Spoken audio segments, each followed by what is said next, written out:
Huntington's disease is a degenerative fatal neurological condition. It's a genetic disease that originates from your DNA.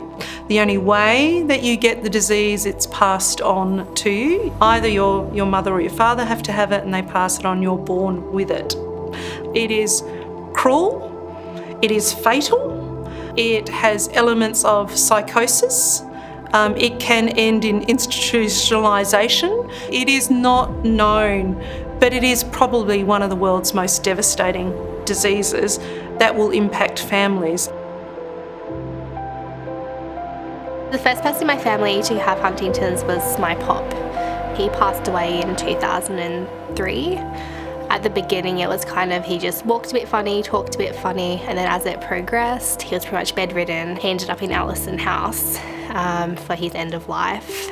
Dad decided not to get tested for the gene in his early days because he was adamant that he didn't have Huntington's disease. Yeah, he's not going to happen to me. Bob and I met in the army and, well, we got married and life was good. He was a very outgoing fellow and loved his work.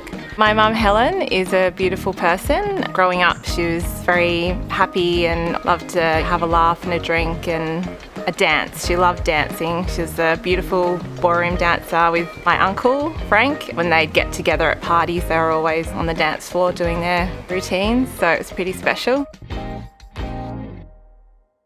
Me, my brother and my sister were my dad's world. Unfortunately, he developed Huntington's disease quite early. He was in his late 30s. He got fired from his job because he was just too slow at doing everything. So he was unable to work anymore. And then it progressively got worse, so he had to hand in his licence. Wasn't able to drive, so his independence pretty much got taken away from him at quite a young age.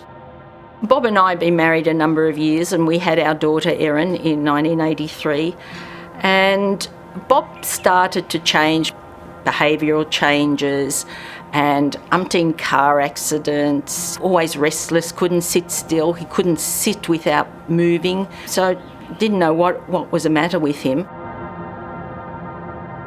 We were on holidays in Victoria and we found out that Bob's father had Huntington's. He was dying in a nursing home and we hadn't heard about Huntington's, so as soon as they diagnosed his father with Huntington's, they found out that he'd had 3 children and those 3 children are contacted because each child of someone with Huntington's has a 50% chance of inheriting Huntington's.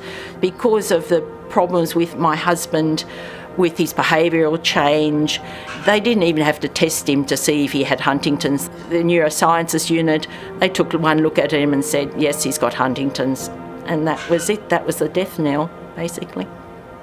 Mum became a little bit less active and just very tired and a little bit withdrawn and probably a little bit more dependent on me. Her and my uncle both got tested at the same time and both of their results came back positive. Unfortunately, my uncle couldn't live with this disease and he ended up passing away from suicide. Our suicide rates within the Huntington's community is 13 times higher than the national average. And that's understandable when you know that you are faced with a fatal, devastating disease. You're going from being a normal, everyday person to being a bit uneasy on your feet, not being able to speak properly. You start moaning and groaning, then it progressively gets worse, so you become unable to walk and do everyday tasks. You then become unable to speak at all and make decisions for yourself as well. Become incontinent. It's pretty horrible. You pretty much become not a person anymore.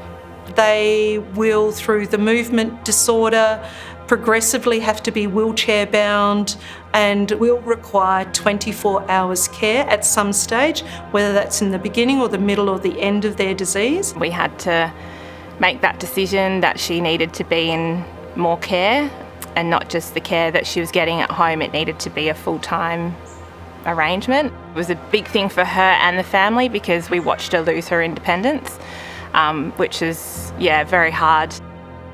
My husband couldn't talk in the end. For the last few years, all he could do was blink, trapped in the body. Had to be fed fluids, through a straw because he couldn't chew, he couldn't talk. So we lost Bob 9 years ago in a nursing home. So I was there with him the day he died.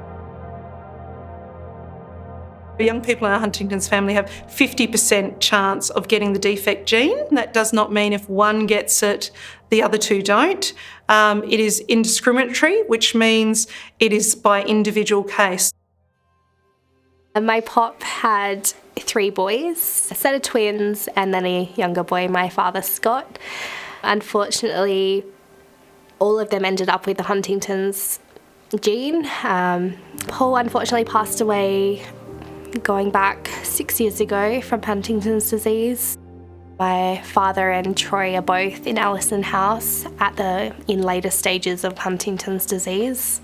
My father, Scott, he's in and out of hospital now, getting towards the end of life care.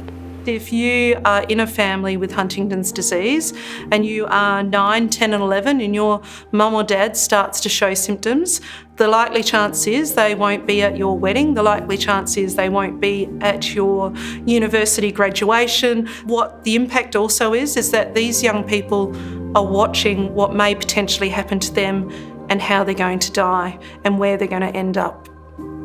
Erin had the genetic test at 17. Once they're legally adults, they can be tested. And then when she got the diagnosis of Huntington's, that changed her perspective.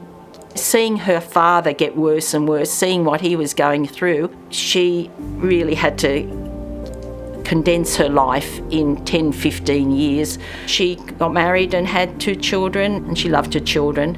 She enjoyed being a mother. With the birth of the second one, with the pregnancy, then she became symptomatic really quick. Did you enjoy your coffee?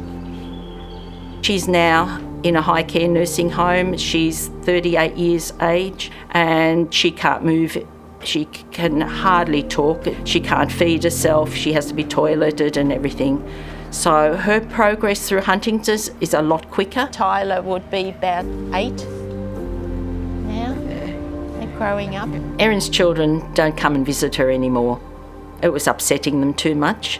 The little 8-year-old, he'd get too upset, he'd cry too much. They couldn't understand their mum, and to see her in a wheelchair and the involuntary movements, the children couldn't understand it.